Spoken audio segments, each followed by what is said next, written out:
Hey everyone, it's nice to be here. My name is Alyssa Fischer, and I'm the Strategy and Management for the Associate for the World Resources Institute's W.I. Ross Center for Sustainable Cities. It's a real pleasure and an honor to be here to talk with you all about cities and why they are so important. So I was asked to come here today to talk to you about cities of the future and to answer the question, what will cities look like in the year 2100? This is kind of a tricky question. There are a few key things that we know, a few key predictions that we can count on to shape the urban future over the coming century, but ultimately the shape of the cities of the future is up to us and the decisions that we make in the coming decades. How many things? All right, stay. Cities are at the heart of driving economic development and structural transformation.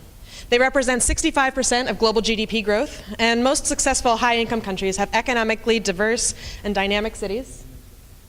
Yeah, that would be great, actually. Sorry. Too many things. Awesome.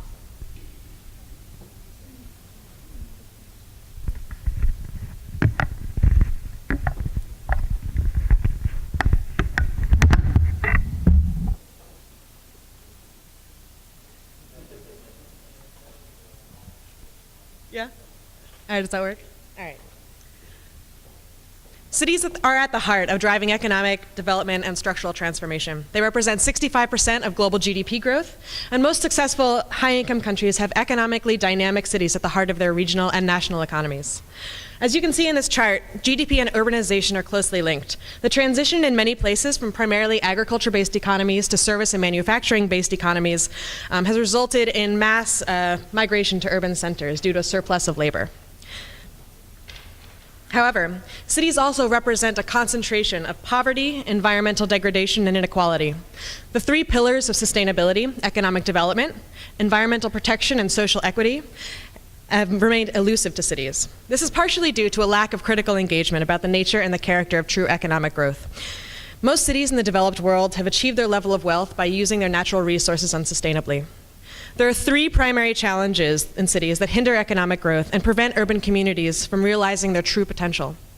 Traffic congestion and pollution, runaway urban sprawl and planning challenges like access to all and disaster resilience, and inefficient resource consumption. But here's the rub. We are already facing these challenges in a major way, but it's only going to get worse.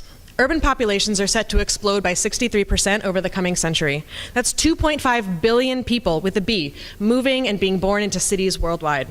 A majority of this growth and the associated challenges will be happening in the global south. So what does this mean? This means that ensuring the sustainable and equitable development of cities around the world is the most urgent, most pressing challenge we're facing right now.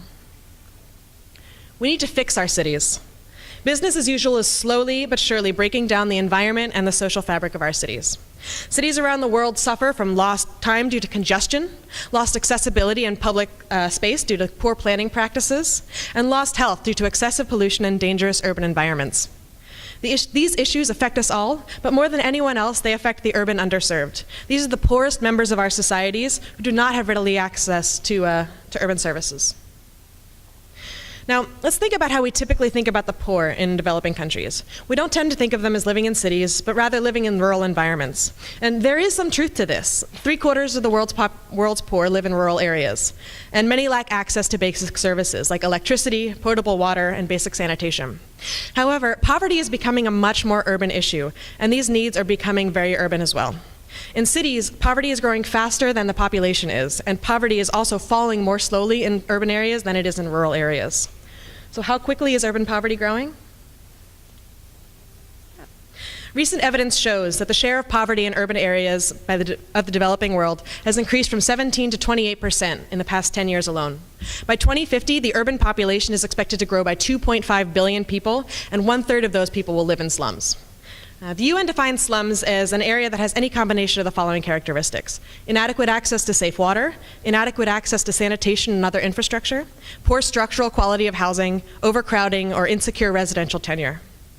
And we know that the cities poised to grow the most also have the highest levels of economic inequality, which poses a huge risk to economic productivity and political stability.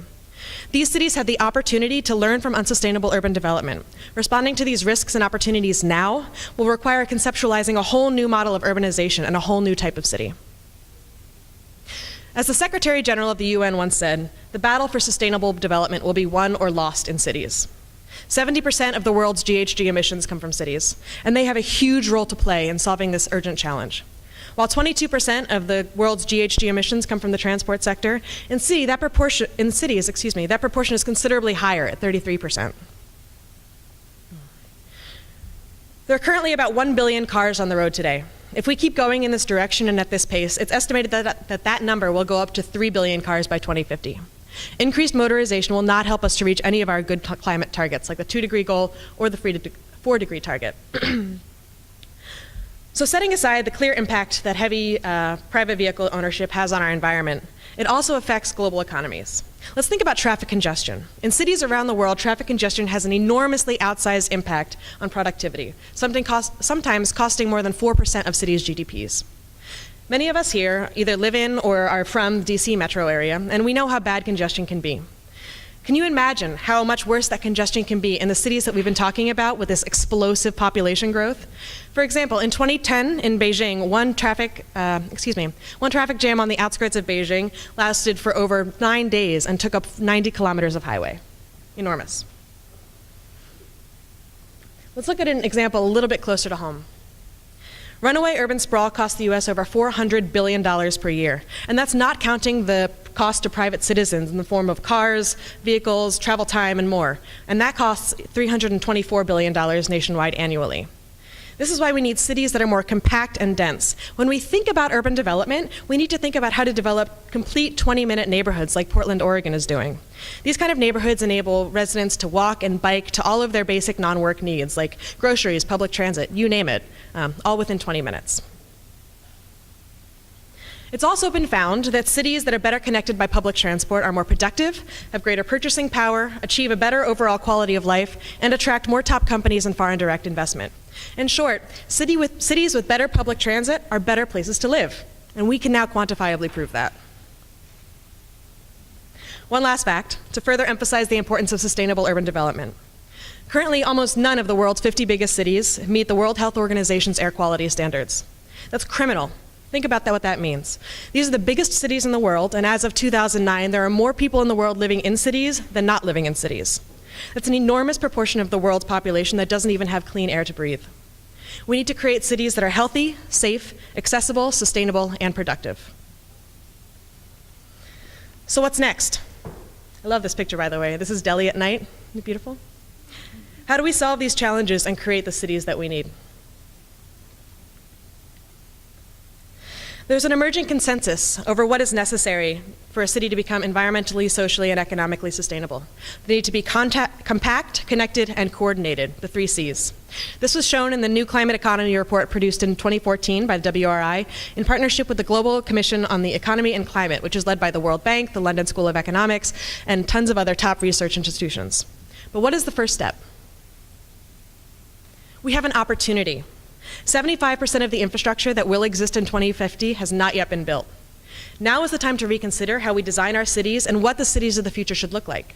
We need to balance urgent urban infrastructure needs with foreign judgment that avoids locking cities into unsustainable, inequitable, and ultimately unprofitable urban forms.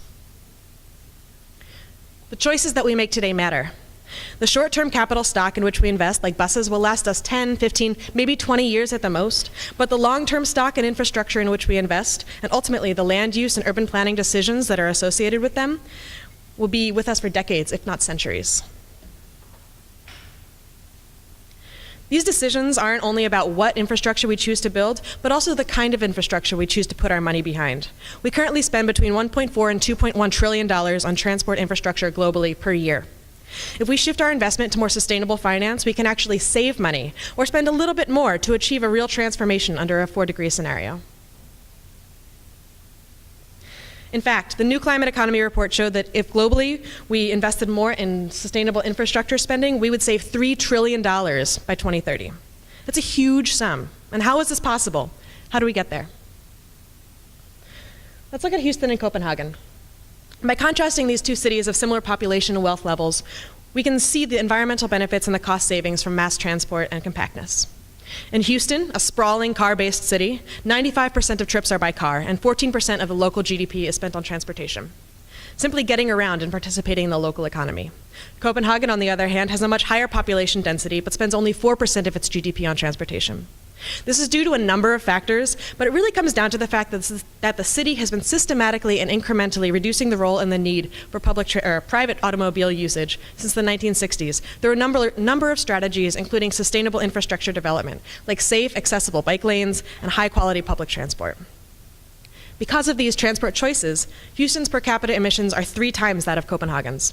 The choices made in the development of these two cities were starkly different, but they can both be used as a lesson for both cities that are growing and cities that are reinventing their urban cores. Now, of course, we all know not every city can be Copenhagen, and not every city should. But let's take a look at Bogota, Colombia. Bogota has been a trailblazer in its implementation of bus rapid transport systems. These bus rapid transport systems, or BRTs, have all the efficiency of an underground metro system, but at a fraction of the cost, and with considerably less impact on the lives of residents during construction. Bogota created the world's largest BRT system, called Transmilenio, in 2001, and it cost 15% that of building a metro. Since then, Transmilenio has reduced travel times by 32%, reduced traffic deaths by 88%, emissions reduced by 60%, and has greatly improved the local air quality. But BRT is only one of many, many solutions. And many of these innovative solutions are really taking off. We see new innovations like bike sharing and car sharing and smart tickets popping up in cities all around the world. And we also see slower but promising growth in more transformative innovations like car-free zones and low-emission zones in cities.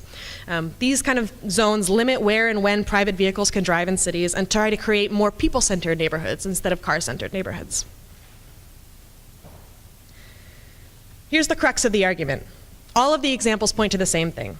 Compact, coordinated, and connected cities and sustainable urban growth produce interconnected outcomes. Creating climate-friendly cities creates better quality of life, which improves the economy and productivity and enables greater investment in sustainable infrastructure. It's a positive feedback loop of good results begetting good results. So the moment is here. And now is the time to change and to commit ourselves to throwing all of our energy and our passion behind the sustainable, equitable cities of tomorrow. We need to serve the underserved, improve the environment, and protect the vulnerable by building resilience against the inevitable damage that we've already inflicted. 2015 and 2016 are a pivotal moment for cities, climate, and sustainable development as a whole. Now, I'm sure we're all familiar with the Millennium Development Goals, which were expired this past year. There were 8 MDGs, as seen here, each with their own set of indicators. Most of these goals tended to be poverty-oriented and focused on areas such as education and health, and there was one half-hearted goal that focused on the environment.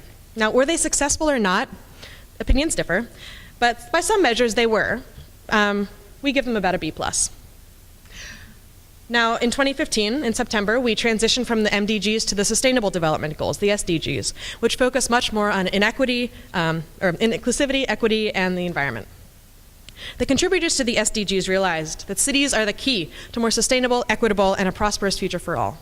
For this reason, they included goal number 11, which sets targets for sustainable urban infrastructure and encourages financial and technological innovation to help the targets that were set out. Then, in Paris, as I'm sure you are all aware, world leaders convened for the UNFCCC's 21st Conference of Parties, or COP21, which achieved for the first time in over 20 years of UN negotiations a universal agreement on climate for all of the nations of the world. Very exciting stuff. At COP21, we saw transparent, ambitious, and equitable national commitments. However, we need to continue to encourage financing institutions and the private sector to make commitments too. These actors are essential in enabling the actions needed to realize the commitments made by countries. Now, these country commitments need to be translated down to the city level. After all, cities are where 70% of the world's population will live, and 85% of the global GDP will be produced by 2050. By making big changes to our cities, we can get the most carbon bang for our buck. One significant city-led initiative was accelerated by the commitments coming out of Paris was the Compact of Mayors. The Compact of Mayors convenes cities to set ambitious emissions targets and to report their performance transparently. The Compact commits cities to adopting a common accounting standard for measuring their emissions called the GPC, which WRI developed. The Compact of Mayors also builds on city commitments to reduce their contributions to climate change. As of today, 507 cities have voluntarily committed to saving at least 13 gigatons of greenhouse gas emissions by 2050. That's a ton. Another key opportunity on the horizon is Habitat 3. That's going to be the third iteration of the UN Habitat's flagship conference. It happens every 20 years and sets the vision and the priorities for global urban development for a generation. Habitat 3 will occur this fall. I'm very excited about it. And it's the first UN-wide summit since the adoption of the Sustainable Development Goals. For that reason, we're expecting to see many countries, development institutions, private sector heavy hitters, and other stakeholder groups come out to make big commitments, both around action and financing, that will transform the urban landscape for a generation or more. Between the SDGs, COP, and Habitat 3 upcoming, we find ourselves at a seminal moment to influence the shape of our urban future. With buy-in from partners in every sector, we can create the environmentally friendly, socially equitable, and economically prosperous cities of the future that we need. What we need right now more than anything else, though, is the means to implement and finance transformative actions that will transform cities and help countries to reach their goals. We need innovation from the private sector and new funding commitments from big development institutions. Cities know what they need to do, and they have the drive to achieve their goals. The challenge is providing them with the institutional and financial capacity to do it. At the W.I. Ross Center for Sustainable Cities, we conduct research, we build capacity, we advocate for sustainable urban policy, and we provide technical assistance to cities around the world. Cities provide opportunities for people and act as an engine for economic growth and climate change reduction. WRI Cities works to catalyze solutions that improve quality of life for people in cities by taking an integrated approach to planning by linking transport, land use, governance, energy use, resilience, and more. We need to engage not only with cities on these important and urgent issues, but also with partners throughout civil society and the private sector to create the future that we all want together.